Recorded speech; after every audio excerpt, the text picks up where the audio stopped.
Escape the dungeon!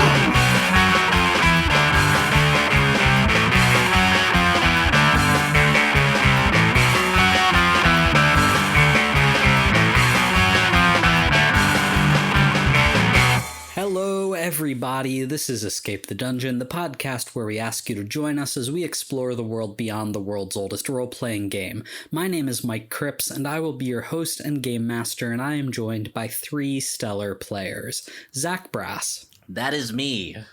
Dom Brass. That's me. And Nate Brass. That is me. I play Cypher, the robot. Urbot. Each season, we will be playing a different tabletop role-playing game. This season, we are playing Scum and Villainy, a Forged in the Dark game published by Evil Hat Productions. Guys, do you guys have anything you want to talk about at the top of the episode? Has anyone had anything, interesting or important happen in your lives in the past couple weeks? Nope, not that I can think of. Couple weeks? Yeah, no, I mean, it's been pretty uneventful. Yeah, no, not a lot going on. No huge life-changing events happen, so. You, Mike?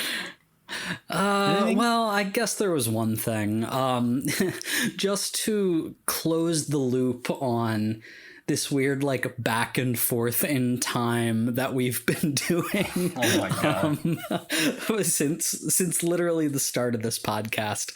I guess we should... This is the final 15 minutes of Memento. I guess we should address that I did, as we are recording, have my wedding last weekend. And, of course, we have mentioned this 3 months ago. That was months ago at this point, Mike. I'm pretty sure. When is this released? August or something? September? Yeah, that was so long ago. Are you really still hung up on this? But, you're gonna be one of those people, right? Look, what's that movie with the super convoluted time travel? Primer or something like that. That's what this podcast is. But yeah, it finally happened in real life, and it was great. It was nice. It was magical. All that bullshit people are supposed to say about weddings. It was that. Yeah, but let me ask you, all you listeners out here that are saying yeah, sure, your wedding was better, but did your wedding that you're judging him on have octopus? I didn't even see the octopus, dude. Well, I saw the octopus and it was pretty big. It was a big boy. Oh yeah? Yep. I saw the beluga whales. They were dope, dude. Yeah, the venue was the Shed Aquarium here in Chicago, and it was awesome. We had penguins, we had dolphins. It was pretty great. But there is this one thing I noticed that I don't think anybody's ever observed or commented on about weddings until now. But they're stressful. Oh yeah. yeah. They're the planning and execution of them is pretty stressful. And no. I don't get why nobody has talked about this before. I hate you so much right now. It's one of those little mysteries of life, I'm sure. God, where else can you go for such cutting edge takes on weddings? But Zach, you were in the wedding party, and so you got to see me at my worst on the day of, when I repeatedly yelled at you and the other groomsmen to pay attention to what the wedding planner was saying. Yes. So you would know what you needed to do. Yeah, no, it was funny a little bit. It was the kind of thing where this might sound absurd from a podcast host, but I generally don't like being the center of attention. It stresses me out a lot to be observed and have people's eyes on me. Hang on, you're the host? Well, I don't see anyone else doing it. And so the leading up to the ceremony, I was just incredibly stressed out because I was about to have 100+ people's eyes on me. Everybody kept telling me, like, Mike, it's going to be okay. It's going to be great. You just need to relax. And that does not help me relax. Like, people telling me, and I'm like, I just don't want to be acknowledged right now. I just need people to, like, not pay attention to me, not talk to me about the ceremony. Just, like, ignore me until after the ceremony is done. Make it chill.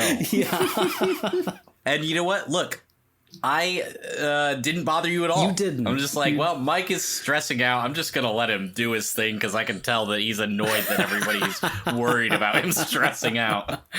Yeah, but it was super fun. You guys, it seemed like, had a fun Nate. You were tearing up the dance floor. I like dancing. What can I say? Yeah, he went ham, dude. You and Tyler, our editor, were partying hard, and you got to keep the energy on the dance floor up. It was an exhausting feat, but we did it. Tyler, props to you, my friend.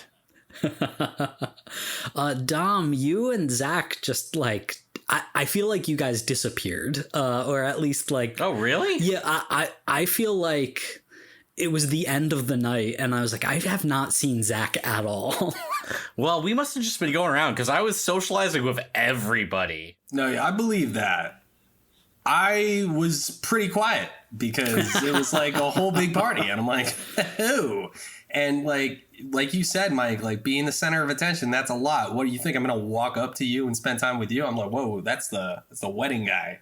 All right, he's busy with wedding stuff. I'm not even touching that.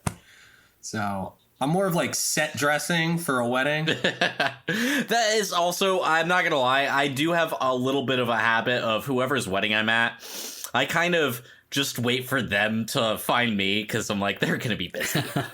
Yeah, I mean, I feel like I really tried to talk to all the guests, but I don't think I talked to anybody for longer than like 3 minutes total. Did you at least get to try all the hors d'oeuvres? Because I've heard a reoccurring pattern at weddings where the people getting married don't get to eat a lot of food. Yeah, I didn't eat a ton. That actually is so depressing to hear. That's a good bummer. Yeah, the food was good. It was food. Yeah, it was a really good time. I'm glad that you all got to come out, and hey, listeners, I'm glad that you've gotten to be an outside observer to all of this. Yeah, you really felt like a part of the wedding. You know? Yeah, we saw you there We felt your presence. in the distance. The podcast did get mentioned by the officiant in his speech, which I was not expecting and did not ask for. It was great. I almost whooped. But now my mom actually knows that we host a podcast, so I guess there's that. No, yeah, actually, it was funny. A couple of the of our friends that didn't know about it asked about it and might listen to it now. There you go. Do your parents know about the show? Yeah, my dad listened to an episode Just one? Oh, really? What did he say? that he listened to it. Well, that is high praise, Mr. Brass. If you are still listening, I hope you're enjoying the show. Let's get into it, guys.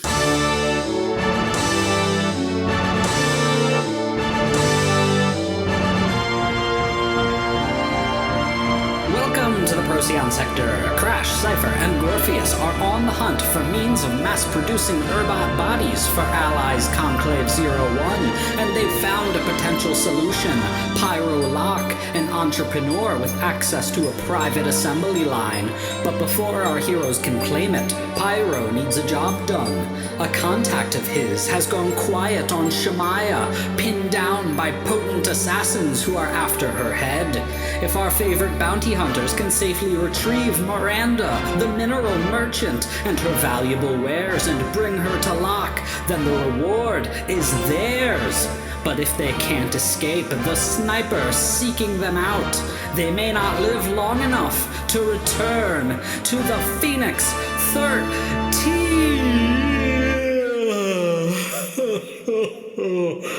I'm so sleepy. Exactly where you left off was on the planet Shemaya, in the middle of the long, cold, dark night. You have tracked the mineral trader named Miranda Kassur to a labyrinth ruin, and you have reached the middle of the labyrinth, and you have found this woman, and she seems freaked out, okay, that you have tracked her down. And when you tried to talk to her, she immediately put a finger to her mouth and gestured for you to keep quiet, because as you started making noise, the laser scope of a sniper in the distance started moving all around your general location, trying to spot you. And she has whispered the word sniper to you. Shit. Snipers. This is going to be very freeform, obviously, in how you want to approach this, what you think the best means of getting this woman out of here. But I am going to let you know a few things. I'm going to start a couple of different clocks right now. I'm going to start one 6-segment clock that is called Miranda's Trust. It is currently at 0 segments. She is very skittish around you right now. It looks like she might bolt away from you at any moment. She does not trust you.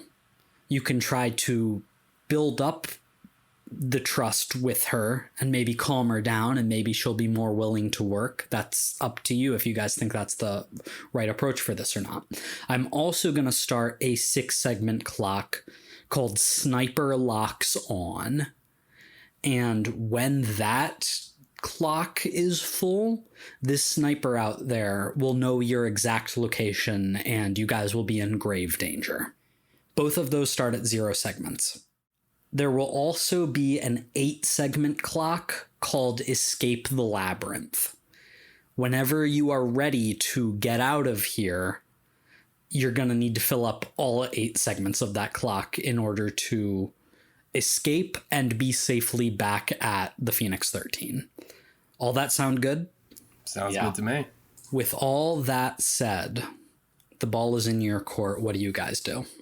Are we still kind of at the entrance of the labyrinth, or are we already kind of lost? You are at the heart of it. You have already gone in. You have been searching around, and you have found this woman Miranda. But you are now in the depths of the labyrinth. Cypher is gonna switch to silent mode, where the words they say just go across their screen face. Does it vibrate? That's the thing you have to watch out for. Yeah, all the notification pings now are turned off. Okay, Captain. You've been pinned down by a sniper before, right? Multiple times, my friend. All right. So I guess you lead the way here. All right.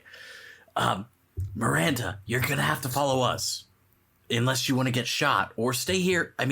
But it would probably be for the best. I know you don't trust us, but, well, what are you gonna do? Stay here? Her eyes are darting back and forth between the 3 of you and the labyrinth behind her. And she is slowly backing away from you. And she just says, I don't know who you are. I don't know why you're here. Are you with them? Are you with the Scarlet Wolves? No. We have nothing to do with them. No, we are not with the Scarlet Wolves. Nah, those guys suck. Screw those guys. I actually hate them specifically. We do dislike that tracks. But we are specifically sent here to save you. Your friend lost contact with you in the Iota system. Who sent you? What's his name? it was you know, he has a manufacturing plant. You know, I've finally trapped you guys, asking you to name another NPC. I remember Razor.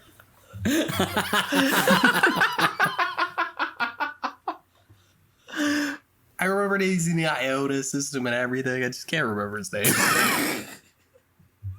all of the important details except for the name. I literally said it like 3 times in the intro. Like 5 minutes ago. I was focusing on figuring out a French accent again. I haven't gotten it yet. He's still trying to do his accent. Well, I would like somebody to make an action roll to try and convince Miranda Cassur that you are friends of hers. And I'll let you know, not knowing who sent you is going to give you reduced effect on this. That seems totally fair. Well, what if we could describe where he lives? Can you describe where he lives? No. Yeah, he is on a space manufacturing plant area. Yeah. And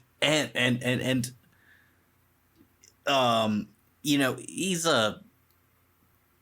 basically just a space mechanic.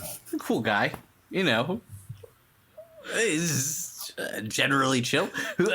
How many people do you think would send us to save you? Surely you know somebody like that. No, this is really bad. Why are you talking down to her? We should know this. This is crazy. I would like to make a sway roll to show that we're just clearly a bunch of bumbling goofballs, but clearly good. We mean well, obviously. I would love a sway roll from you, Gorpheus. Is this a desperate? Believe it or not, no. So you are in a controlled position from your engagement roll, but I am going to reduce this from standard to limited effect. That seems absolutely fair. That's a 6. Ooh. Of course it is.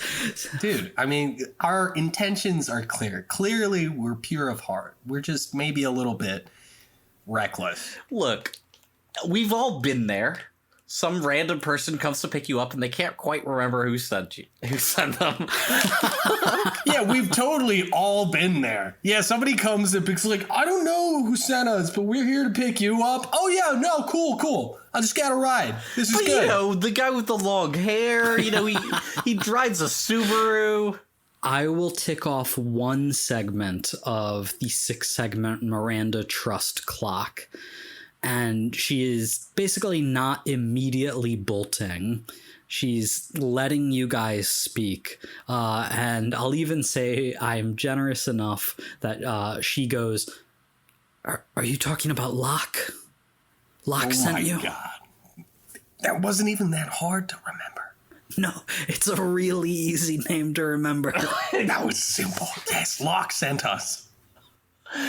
Philosopher and everything. I'm never gonna forget it. Locke, like the thing I never use on our ship. Are we sure his name was Locke? Are we sure Locke was the one that sent us? That sounds wrong to me. Cypher, I'm pretty sure Locke was the one who sent us. I think it was Locke. I don't know. All right, we'll say Locke because this is the guy. That's the one she said. But like, I don't know. No, yeah. How many other people do you think she knows that live on a space station that manufactures whatever? No, look. Okay, look. The main important thing is actually we're here to save you, and we need to get out of here. And you know, we're kind of in a hurry. So, I know that, you know, you don't trust us, and maybe, you know, we're not gonna, you know, make you could follow us so that you could run away later, you know, if you want to, but we should probably leave before the snipers find us. No, I'm not going anywhere with you. I've been pinned down in this labyrinth for weeks. I've only been able to survive because I've been by myself. Too many of us, I don't know, but if there's too many of us, that sniper will find us in no time. All right, how many of them are there? Cypher, do you think we could find out how many snipers there are? Probably. Let me see. Could you send a drone out? Do echolocation? Oh, that sounds cool. Let's do that. I like the way you think, Orpheus. I got you, man. Yeah, can I send out my drone Urbot to survey the land? Yeah, absolutely. And did we do your loadouts for this job? I can't remember. Probably not, because I always forget about that when we start a job at the end of episodes. Yeah, let's just say no. So real quick, what load is everybody gonna have? I'm gonna go normal. Yeah, I'll just do normal. Seems fair. Yeah, I'm gonna say normal too. Okay, normals all around. Go ahead and mark that for the Urbot. And what is your intention with the Urbot drone? What are you hoping to accomplish? I'd like to have it fly above us to create a mini map where I can mark off the enemy locations as red dots. Okay, cool. Give me an action roll for that. Let's go with a rig roll. What's my position, good sir? So you're still in a controlled position for now. We'll call this a controlled standard rig roll. You got it, and I get a bonus dice for my ingenious idea. Do you have an ability that would give you a bonus die? No, I figured you would want to give me one for being so cool. I'm not allowed to do that. I can't just give out willy-nilly bonus dice. You want a bonus die? You gotta push yourself or take a devil's bargain or all that good stuff. There's no free bonus dice. You got a devil's bargain for me?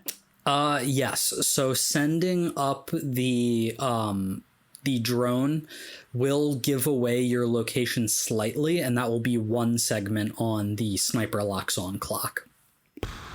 Okay, I'll do it. Ooh, that's a 5. A 5. So on a controlled 5, this is where you can either accept it with a consequence, or you realize that this is not going to be as effective or as complication free as you initially thought, and you can basically pull back and not do it, but for no consequence, and try something else. I think Cypher realizes the drone is getting like a little too close to the sniper area where it seems they're coming from, and is going to take like manual control of the drone, and I'm gonna go for a helm roll to try and keep out of their way. Okay, go ahead and give me a controlled standard helm roll then. And that devil's bargain doesn't just roll over, right? Nope. Of course not. That's a 3. Oh, yikes. Oh, no. That is a 3. I feel like you guys don't get controlled 3s that often. Let me see. Press on by seizing a risky opportunity or withdraw and try a different approach. So that's actually not that bad. You can either just go down to risky position from controlled, or nothing happens, I guess. That's kind of weird. Well, I mean, we might partially accomplish our goal, but like to what cost? Yeah, so it's either press on with the drone and go down to a risky position, or the drone is just not going to get the job done at all. Does someone have an interesting way of helping the drone continue and not get caught and sniped down? Well, I mean, I could sneak up, and I could sneak around and see if I can get a vantage point from maybe a little bit of a higher ground, and see if we can, spot him old-fashioned style, Sounds pretty risky to me. I'm in. All right, we're gonna assume the drones fail. We're gonna recognize the drone's not sneaky enough. Cypher clearly made it a little too loud and flashy because that's his style, and didn't think about stealth missions. So it's fine. It's fine. We're just gonna do it the old-fashioned way, and Crash is gonna try and find the highest point that he can sneak up on, and see if he can, pull out his spy gear, and use it to spot the snipers. Okay, so you call back the drone, realizing that it's too visible right now. And Miranda is just visibly increasingly nervous as you guys are doing this. Doesn't seem like the sniper has quite locked on yet, but that's clearly a fear in the back of her mind. And Crash, you start like climbing up the labyrinth wall to try and get higher ground, and she's like, no, but you push on anyway. Give me an action roll. All right, we're gonna try skulking up this, or sneaking. Sure. Give me a controlled standard skulk roll. Well, that's a 4. That's a 4. So you hesitate, withdraw, and try a different approach. We're really struggling here. Yeah, so that's the thing with these controlled rolls, I guess. Like, these failures or partial successes, like you can keep like not taking consequences from them, but that also is like whittling down your available options, right? Because if you withdraw and try a different approach here again, that basically means that Crash climbing up to the top and looking around is not going to be something that works at all. And so you have to come up with a third plan now. So you can either do that or do it with a minor consequence. Yeah, which is what's going to happen. Crash is impatient. He does it with a minor consequence. Yeah. So you climb up to the top of one of these uneven, almost jagged labyrinth walls, and you're sort of cutting up your hands a little bit as you go up. Not bad enough to do any harm, but you realize that's probably why Miranda hasn't done this herself yet. And you get to the top of one of these walls and you look around, and it is just darkness for ever, as far as you can see, and this is a huge labyrinth ruin. Like, you kind of lose sight of it in the dark as you stare out, but you do see the origin of a single red laser sight that looks like it is miles away, and it is up high, like on top of some distant dune or something, probably. So this sniper, whoever they are, this member of the Scarlet Wolves, has apparently found like the perfect distant sniper's nest and has just been camped out there. And you watch as the laser does like a panorama. That's not the right word, but it's the only one that's coming to mind right now, as it like sweeps over the labyrinth back and forth in your like general vicinity, but it doesn't quite land on you before you duck back down. I am going to reduce you now to a risky position. Now that you know the details, and you know that this sniper is hunting you down and slowly locking in on your position. But I think that information is enough to give 2 segments of the Miranda trust clock, as you are able to provide a little bit of intel that she did not previously have. And it doesn't quite help her relax, but it at least lets her know more about the situation. Yeah, especially when I deliver like this. You've been hiding from one sniper this whole time? You couldn't run from one? Well, all right. Look, we really need to get out of here. This guy's obviously a really good sniper. But it's just one. We can make a distraction, you know? Maybe we can send the drone over in another direction. But we need to hurry because they're clearly closing in on our vicinity, and my voice, it doesn't carry as much, pizzazz in a whisper, you know? Good pep talk, Crash. Captain, if there's only one sniper, what if we have a sniper fight? A good old-fashioned snipe-off. Do we have the right sniper rifle? Do you not carry around the sniper rifle, Captain? I always figured you'd be our go-to sniper. Well, it's does a heavy blaster count? I think we've established that a heavy blaster is a rifle. Do you have like another kind of equipment that you could also mark that we could say you can like combine and sort of make it into a sniper rifle? I don't know that there is a specific sniper thing, but surely we could, a heavy blaster, right, could be exchanged out for sniper rifle, in missions. Surely, right? It's a different type of heavy blaster. We've just got a selection.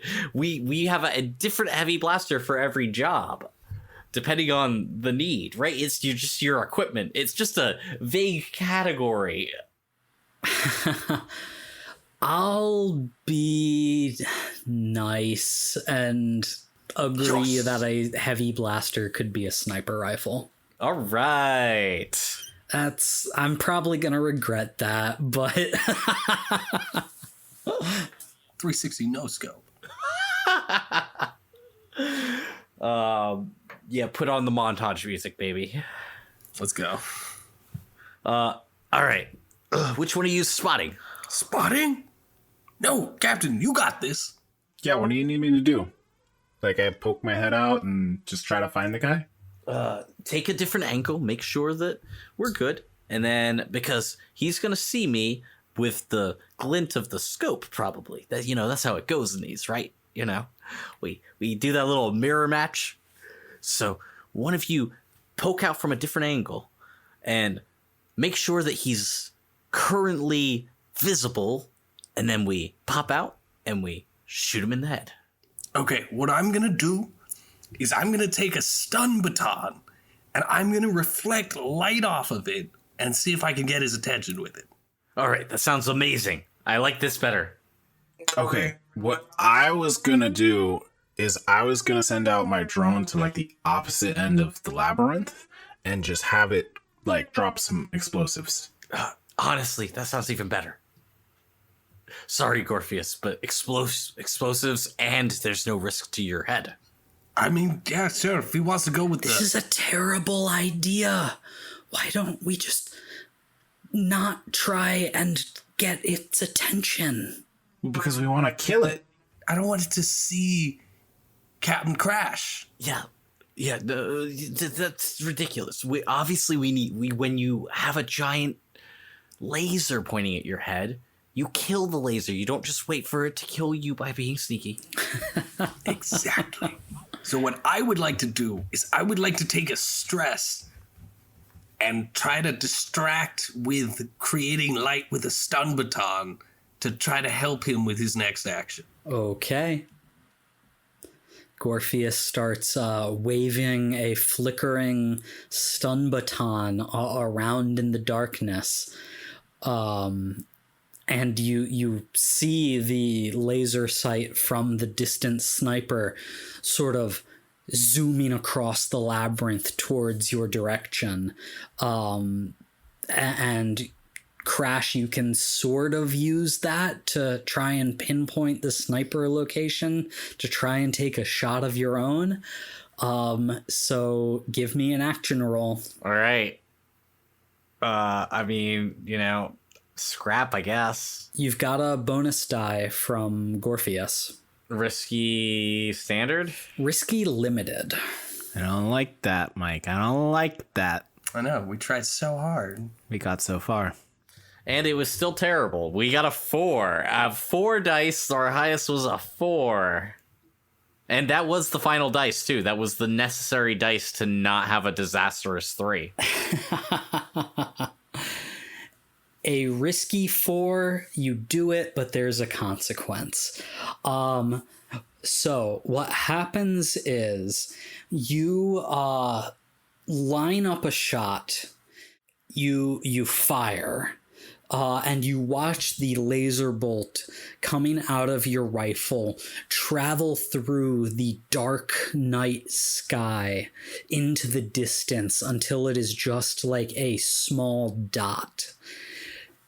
And we see, cutting to like another angle, a lone sniper who is lying in the sand, and they are wearing this like dark red armor, and they've got a helmet on that's super cool, and it looks almost like a snake head. On their back, almost like a jersey with the name across, we see the call sign Mamba. Here's what I'm going to say is the complication. The laser bolt impacts like right next to where they are, and the sniper like tumbles back and rolls in the dirt in the sand, kicking up this storm of dust.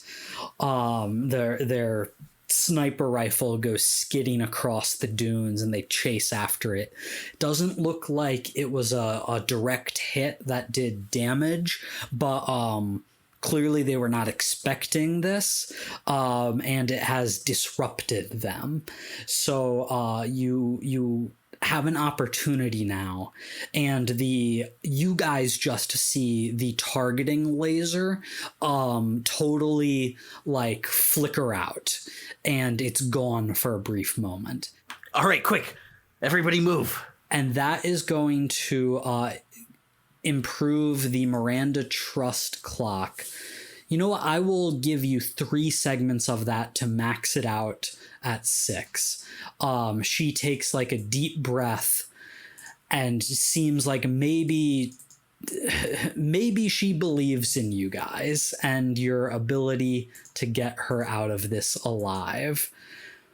The complication here is we see the sniper reach down to their comms system and activate it and whisper into their communicator.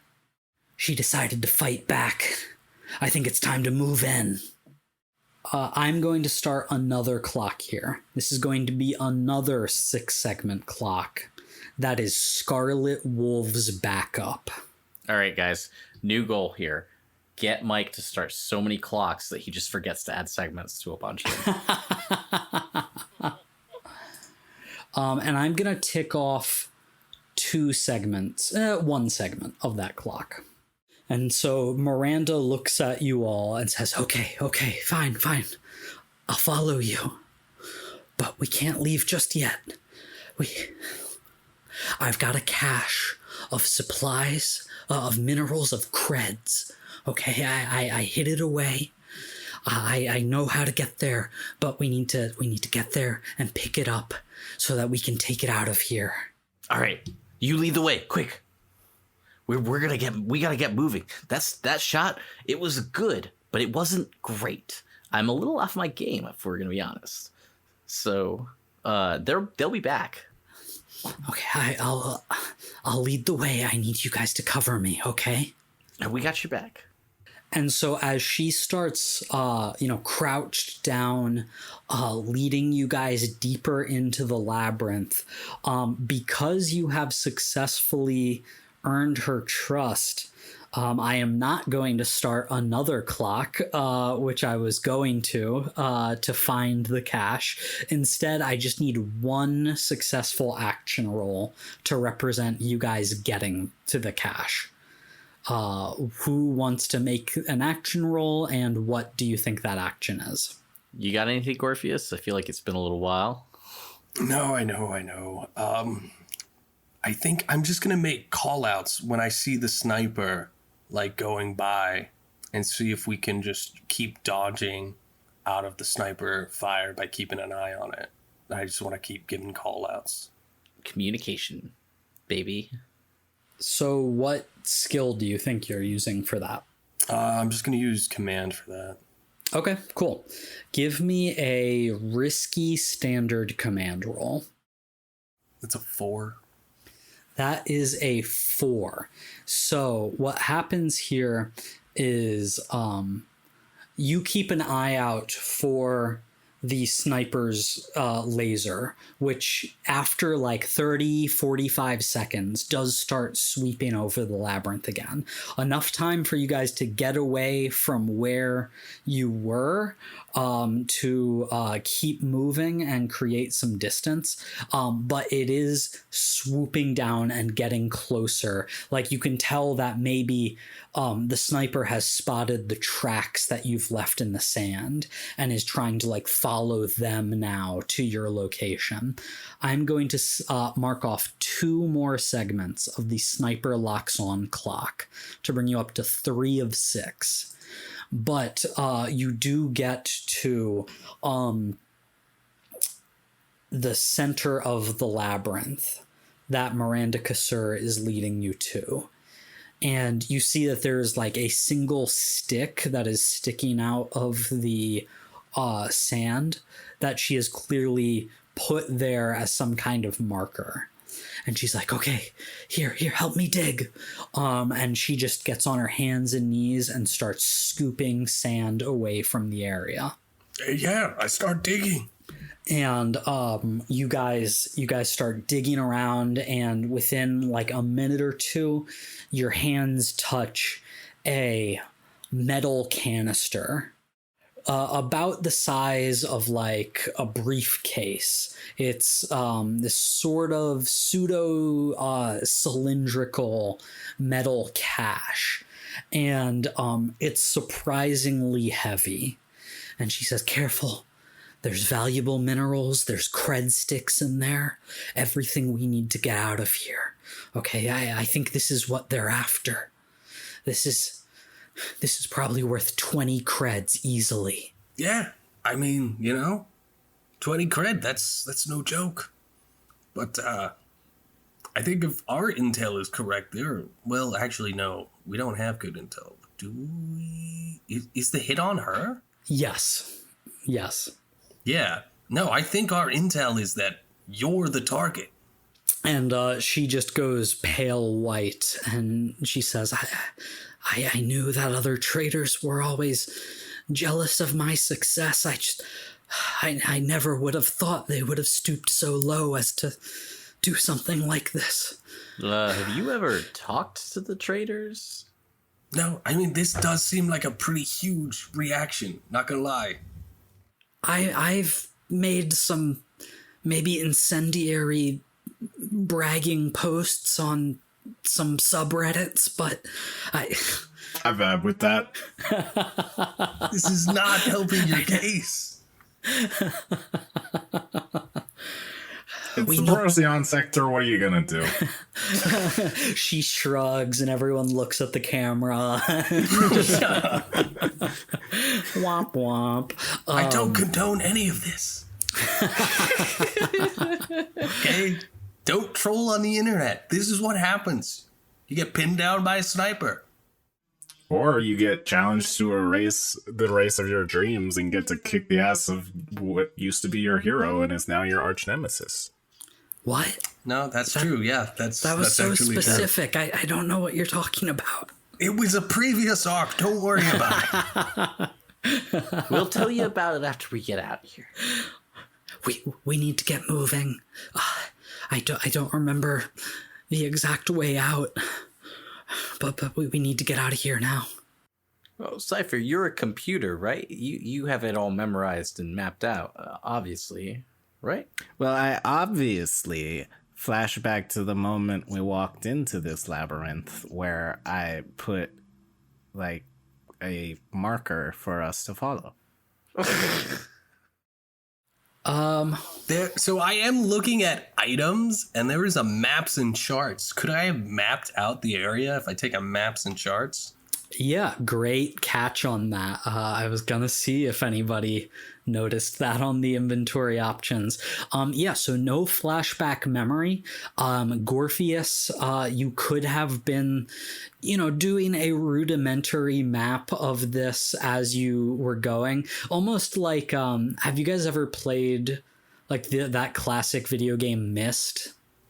You mean like Stephen King's The Mist? Yeah, that classic video game Stephen King's The Mist. No, yeah, that one I've played. there's this game Myst that I'm sure our audience knows about and is so mad that you guys don't know Here's what I'm the thing, referencing. we know all the same references when it comes to childhood stuff. I had a copy on like Game Boy Color or Game Boy Advanced or something like that. But it's like a classic computer game where it's basically a labyrinth. And there's puzzles and stuff. But like the thing about the game is there was no in-game map. So one of the things that people who are playing it would do is sort of map it out themselves on graph paper. And so Gorpheus has almost like been doing that this entire time with this labyrinth.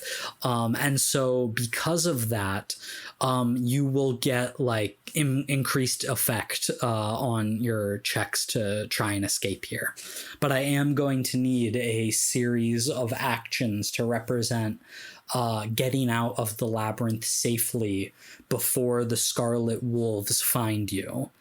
And how about Gorpheus? You start us off with that. I think we're just going to keep trying to sneak through until it gets more dire. So I'm just going to try a skulk. Sure. Just sneaking through the labyrinth, following this map that you've created. Give me a risky, and I guess we'll go from standard up to great because of your map. Risky, great, skulk roll. Can I use a gambit on this? You absolutely can. No, I'm kidding. I'm sorry, but you actually have to ask permission of the party, not the GM on that one. I rolled a 6, and you guys never asked me, so get fucked. I got a 6. You rolled it. And because that's a 6 on a risky roll, you get the gambit back. So that is great. The sniper continues moving around, not able to find you as you keep your head low. You follow the map, and I'm going to tick off, because that was a great roll, 3 segments of the escape the labyrinth clock. I am also, after every single action roll, going to tick off 1 segment of that Scarlet Wolf's backup clock, though, purely to represent the passage of time and enemies getting closer. All right, no big deal. So that is going to go from 1 to 2 segments. Who else has an idea of how you can escape the labyrinth? Do you guys want me to try and shoot him again? I mean, if you think you have an angle. Is my angle any better than it was before? No. All right. Absolutely not. I'll keep my eye out. Do you want to maybe start a distraction or something? Oh, that's a good idea.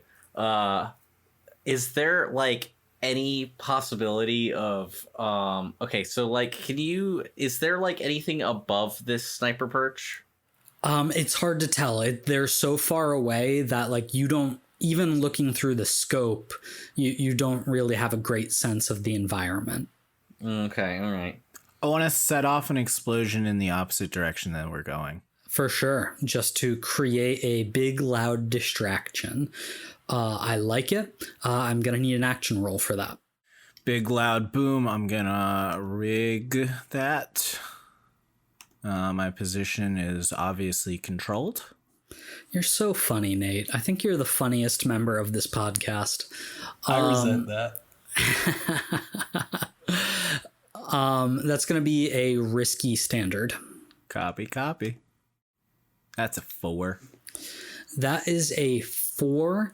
So you take some time to rig up some explosives, getting away from it, still keeping your head down, and then when you are a good distance away, setting it off. Boom!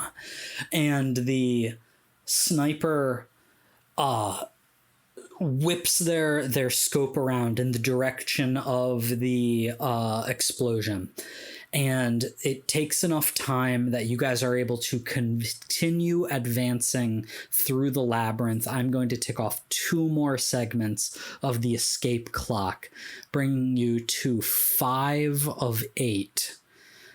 But when the sniper realizes, when Mamba realizes that this was a distraction, their sniper turns back in your direction and starts scanning, and they are getting closer and closer to you. That is going to be 2 more segments of that clock, bringing the sniper locks on clock to 5 of 6.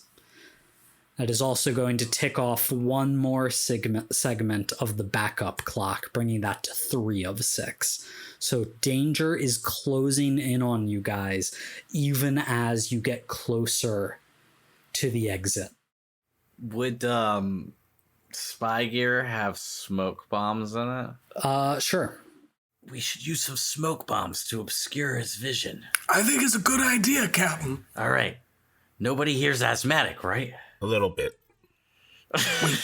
What? Cypher. I'm kidding. I'm not asthmatic. I am. Then I suppose you better run really quickly because we're about to set off some smoke bombs. So I did warn you. So you should be able to hold it. Miranda raises her scarf over her mouth to cover her. I think that's how asthma works. I'm going to try and hide us with some smoke cover because it's already a dark situation. Just make it harder for him and us. Just to be clear, you're using smoke bombs on your current location. Just across the areas that he's kind of looking and our location, Okay. To especially whenever we have to cover areas that are less That'll less cover.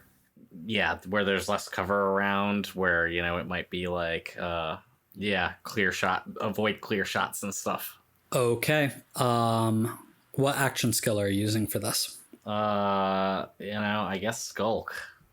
That's the one that makes sense to me. I think this has the risk of drawing attention to yourself, just as much as it does of helping you escape. So I'm going to call this a risky limited roll. Wait, you rolled a 6? 2 6s. He did roll a 6. No, just 1 6. Yeah, but 1 still. With a 6, you do it, no consequence. But with a limited success, that is only going to be 1 segment of the escape clock,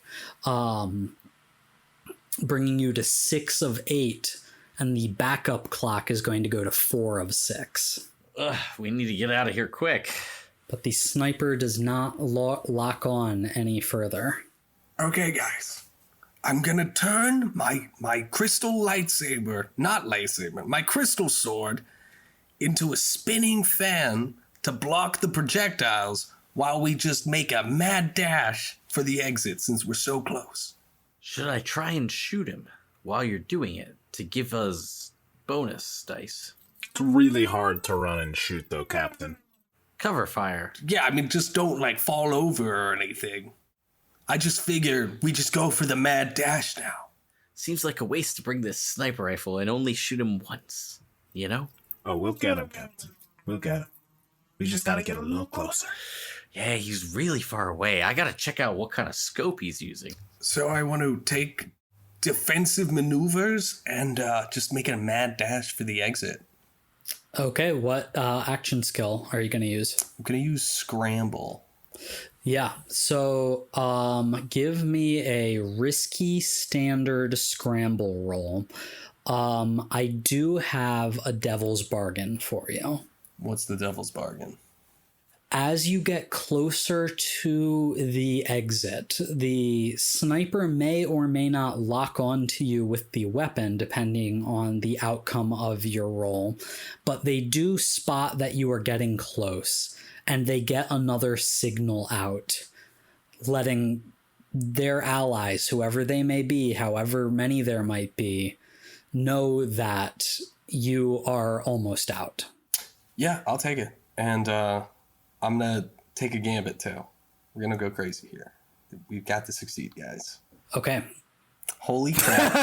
Holy crap. That's a 2. That's a 1. That's a 2. That's a 3. I rolled a 3, my guy. That is a risky rough. 3. Oof. Man, is that it? You didn't... It's 4 die. I thought that would work. How'd you... A 3? You couldn't even get a 4? I know. I couldn't even get a 4. It's ridiculous.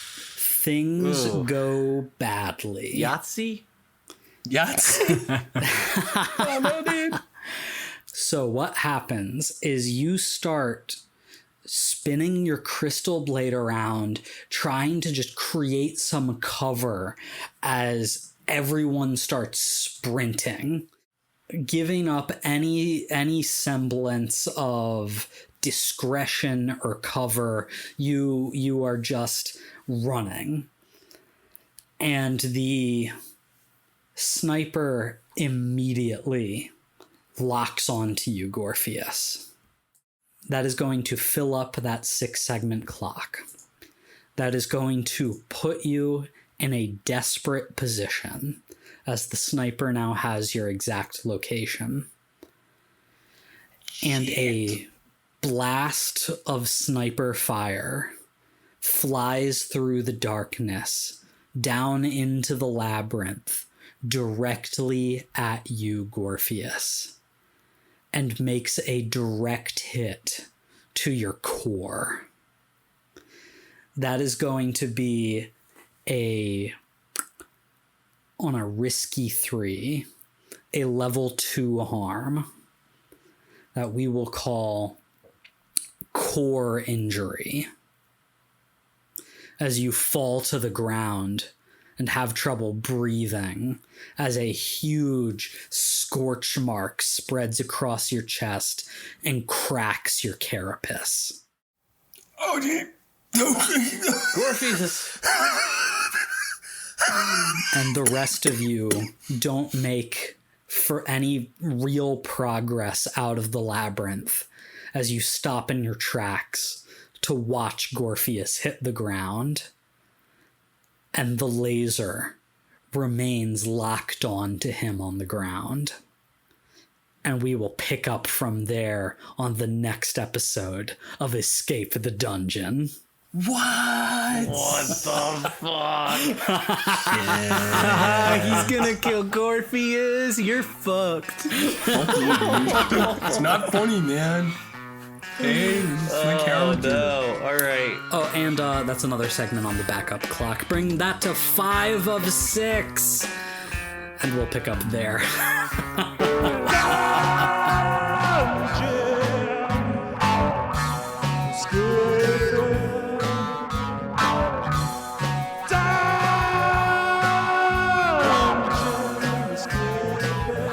Thank you for listening to Escape the Dungeon. Escape the Dungeon is created by Dom Brass, Nate Brass, Zach Brass, and Mike Cripps, with editing and original music by Tyler Nate.